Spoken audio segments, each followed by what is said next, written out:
Assalamualaikum warahmatullahi wabarakatuh. Saya Dinda Apriliani. Dan saya Fariza Syafriani. Kami akan menjelaskan tentang hukum perdata dan hukum dagang dalam hubungannya dengan bisnis. Submateri yang akan dibahas, yang pertama hukum perdata atau hukum privat. Yang kedua ada hukum dagang.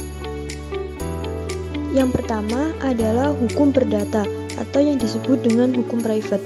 Menurut Prof. Subekti SH dalam bukunya Pokok-pokok Hukum Perdata, bahwa hukum perdata adalah segala hukum yang mengatur kepentingan-kepentingan perseorangan. Ketika individu ingin memenuhi kepentingannya dengan melakukan hubungan atau interaksi dengan orang lain, maka kepentingannya diatur oleh hukum agar kepentingannya tersebut tidak mengganggu dan merugikan kepentingan orang lain. Misalnya, seseorang ingin membeli sesuatu, yaitu mobil. Bagaimana agar seseorang bisa memiliki mobil tersebut? Dalam dunia bisnis dikenal dengan istilah transaksi bisnis atau dalam hukum dikenal dengan kontrak bisnis. Seseorang yang ingin memiliki mobil tersebut tidak langsung memiliki mobil tersebut. Perlu prosedur hukum dan bisnis yang harus ia lakukan dahulu. Misalnya melalui hibah atau hadiah, warisan, dan juga jual beli. Dalam bisnis tentu prosedur jual beli yang harus didahulukan, sehingga dengan jual beli ia bisa memiliki mobil tersebut. Di sini ada transaksi bisnis dan prosedur hukum yang harus dilakukan.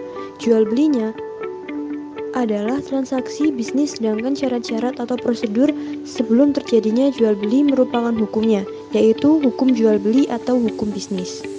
Materi yang kedua ada hukum dagang. Hukum dagang pada dasarnya adalah jenis khusus dari hukum perdata. Karena itu hubungan hukum, tindak atau perbuatan hukum perdagangan merupakan pula hubungan hukum, tindak atau perbuatan hukum keperdataan. Istilah dagang atau niaga adalah terjemahan dari istilah handel dari bahasa Belanda yang artinya dagang. Niaga sehingga Handelsstreek diterjemahkan sebagai hukum dagang. Hukum niaga atau hukum perniagaan, sumber utama hukum dagang termuat pada Kitab Undang-Undang Hukum Dagang atau KUHD, Wetboek van Koophandel atau WVK. Sumber hukum dagang dibagi menjadi dua. Yang pertama ada hukum tertulis yang dikodifikasikan atau dibukukan, dan yang kedua ada hukum tertulis yang belum dikodifikasikan. Hukum tertulis yang dikodifikasikan diatur dalam dua kitab. Yang pertama, Kitab Undang-Undang Hukum Dagang, KUHD atau Wetboek van Koophandel Indonesia. Seperti kewajiban, pembukuan, bentuk-bentuk persekutuan, kepailitan, surat-surat berharga, dan lain-lain. Dan yang kedua, Kitab Undang-Undang Hukum Perdata, KUH Perdata atau Burgerlijk Wetboek.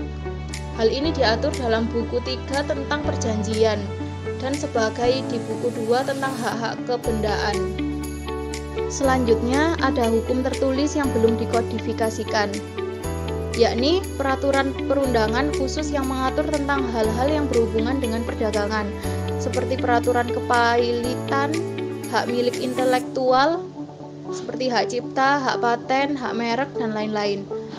Hukum perlindungan konsumen, perbankan, anti monopoli, dan lain-lain.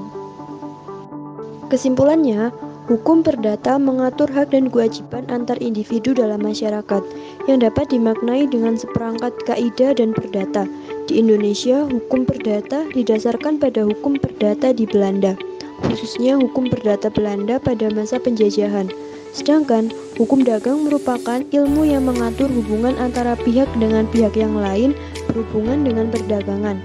Pengaturan hukum dagang tidak hanya berdasar pada KUHD, tetapi juga semua peraturan perundang-undangan yang diundang-undangkan setelah Indonesia merdeka. Sekian pemaparan materi dari kami.